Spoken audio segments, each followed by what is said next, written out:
So I've been wanting to do a video for a while, and this is a live commentary, so I do apologize, there's going to be some mistakes, about trap tunnels and what are some of the most efficient ways to make trap tunnels that'll benefit you with low value costs as well, because that's a huge factor about this, is that, you know, exploder zombies are one of the worst, like the propane husks are like terrible, but really what is the purpose of a trap tunnel? A trap tunnel is really designed to destroy the horde. Like, the reason you don't usually see ninjas anymore is because, well, we can lay down trap tunnels and thusly eliminating the need for ninjas. So that way, a lot of the crowd control is taken care of by trap tunnels.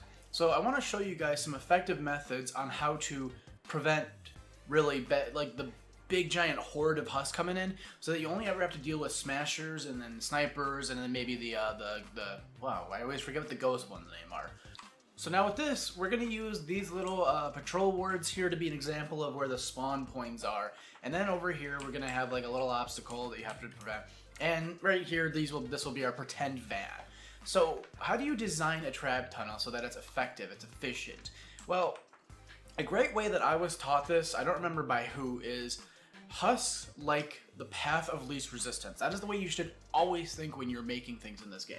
What is it going to be the easiest for husks to go through? Do the husks have to go through a couple of walls, or do they have to walk down a hallway? Which is easier for them to do? Walking down a hallway will always be infinitely easier. However, smashers don't really adhere to that logic. The more higher level husks don't adhere to that type of logic where it goes path of least resistance. Instead, they're going for a more straightforward path. So as we see here with our patrol wards, we have like a little bit of diversity in our pathways. And now, if we're using the storm shield, this is just stonewood, by the way, you can see, okay, well, our van's right here. Well, there just happens to be a cliff where there's a little ledge where they can walk up there, or they could fall down here and then just come up this way. So how do you stop all three possible pathways? And really what you want to do is a hybrid of two different plans. And if you're trying to stay within the build limits, this is actually super effective. So now, as we can tell, we can see this ward over here. This one's going to be very inclined to just jump off the cliff or use this pathway down here. And we want to discourage that as much as physically possible. And we're not calling these like ledges, we're just calling this a wall here. Like, I guess walls would be a better example of what to do. So we're just going to say there's like a cliff wall here and they can't access that for whatever reason. So now we have multiple pathways that they can converge. Well, if you put any more pieces down here, well, guess what? When they spawn, they're going to destroy these pieces. So you can't build right up on there. What you need to do is actually discourage them from jumping off of this ledge. And now, they're not going to make a huge jump like this because that could possibly hurt them. But for those of them who do, you should always follow what I'm calling the quadruple layering. And that is that, okay, we have this little ledge here. Let's just pretend like there's only one, pretend this one side. If you do a wall, a floor, a pyramid, and another wall, that is 4 layers of protection that help divert them from going up this cliff. That's 4 layers, and it's relatively cheap to build. And now, I don't know about you, but I would hate to go through 4 layers of metal to try to get to the van over here. Well, okay, well, we're still left available here, so you can do the same idea. Just build another one, and then build this little thing here, and that will boom, another 4 pathways for them to have to go through. And if you're worried there's an open space like that, well, again, that's another pathway they have to go through. And that's like 5 layers that you'd have to fight through to break open just to get over here. And now we can start really focusing on our trap tunnel. This is where you have to think about this, is that, okay, well, we don't have a preferential spawn here. If we build like right here, they're gonna possibly break our build. Okay, well, what if we get propane? I'll actually talk about the propane husks next, but let me show you is that if we were to build around this area, they're gonna be very highly encouraged to just walk through because they're not really encouraged to go this way. So you have to build a trap tunnel that basically says, no, you're gonna go the way I want you to go. You're not going. You do not have free will in this circumstance. So you build as close as you can without these being destroyed, and you do a double layer like this. And if you want to do a triple layer, it costs a lot more, but something like this will really force them to go into your trap tunnel. And now, the best way to lay down any trap tunnel is always focus on the center spawn. So we can see it's a little uneven here, so the spawn's going to be a little uneven. Well, we see there's 1 here and 2 right next to each other. So we want to focus more effort on the two that are right here, and we're going to start our trap tunnel off actually right here. And I'm only going to use wood pieces to demonstrate a trap tunnel effectively. So now we're going to do a little bit of a weird method where we're basically going to tell them, you need to go the way we want you to go because it's worth it to go this way. And now if we build off and we just pretend like they can't go through this amplifier, and we have maybe 3 layers here, or maybe 4 if you have enough materials. And the key here is to be affordable. You don't want to cost too much money to build all this stuff. We want to build a wall right here, and then just kind of keep them in this pathway, and obviously roof it off like this. And now what I found has actually been a very effective trap tunnel method is to encourage them to go the way that you want to, and using these half pyramids, or half walls, whatever you want to call these, little diagonal walls. We'll go diagonal walls. And these will actually help you funnel a lot more effectively and get more use out of your traps. So if we do something like this, well, we only had to use 3 separate partitions in our trap to get them to go the way we wanted them to go.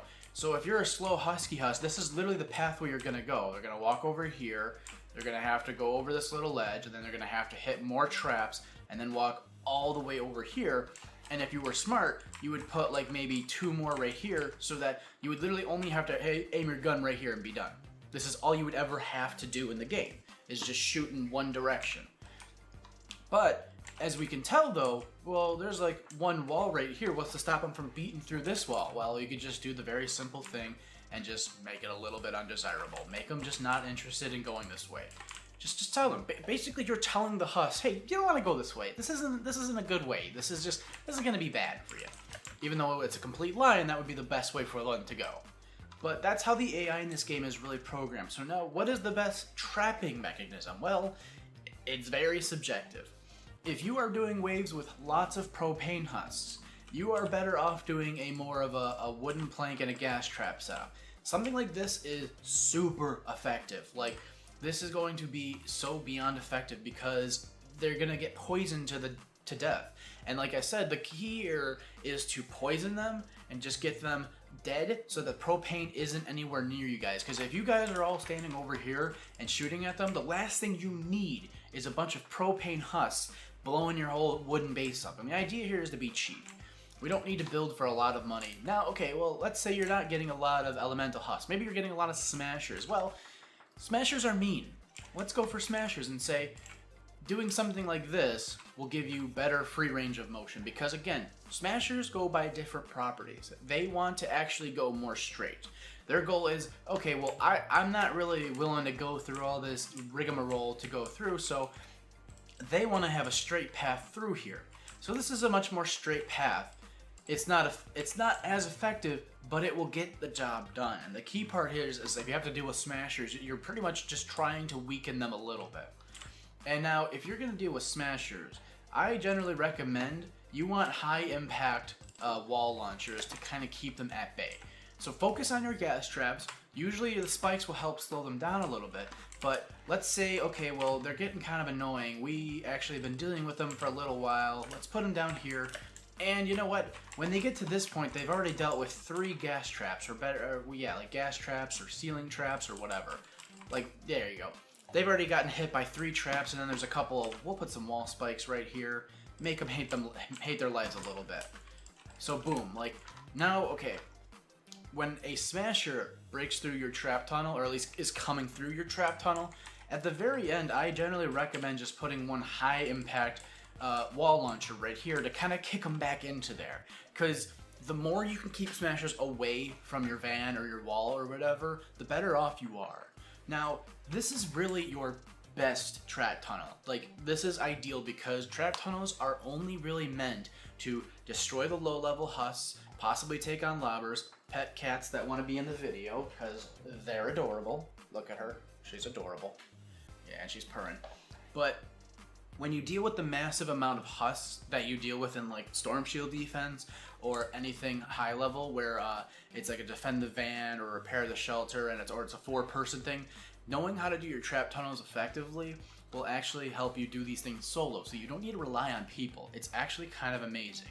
So now, okay, well, we have our trap tunnel here. This is actually a pretty very effective a crowd control tunnel. That's what this is. This is for crowd control.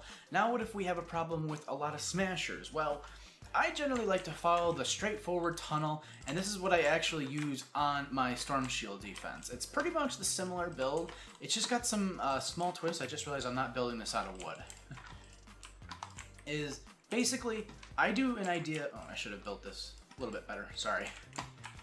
Akin to this, where it's like, okay, you've got a very straight, narrow hallway here, but you're not gonna like trying to go through this. It's very unappealing. We'll just put it that way.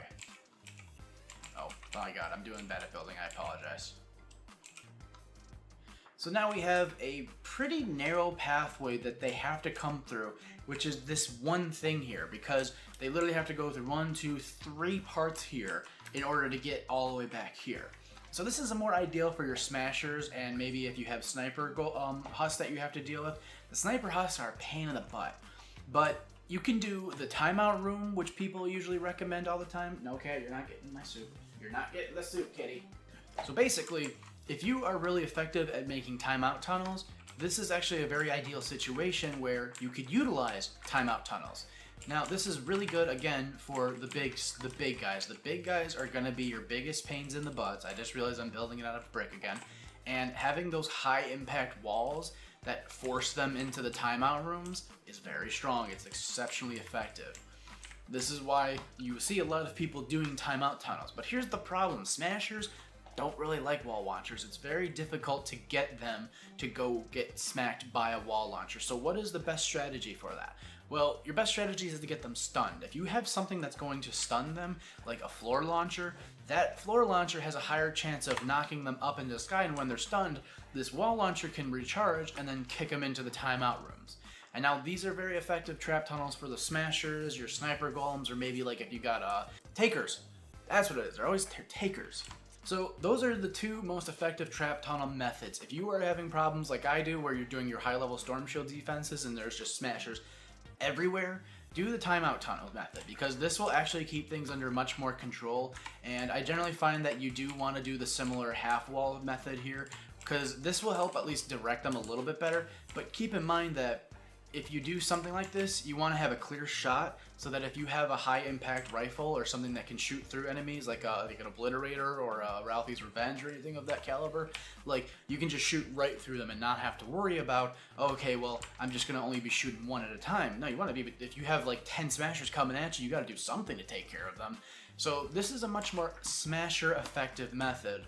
And if you're having problems with dealing or trying to learn this, please don't be afraid to hit me up. I am more than happy. You guys can join my Discord server, where I'm actually going to be starting to work on it and make it look a lot nicer. But in that Discord server, my goal is going to be that we can work on, you know, more videos of this caliber. And actually, I have a game show that's in the works right now. So if you want to partake in the game show, you can actually check it out in my Discord server, linked in the description down below.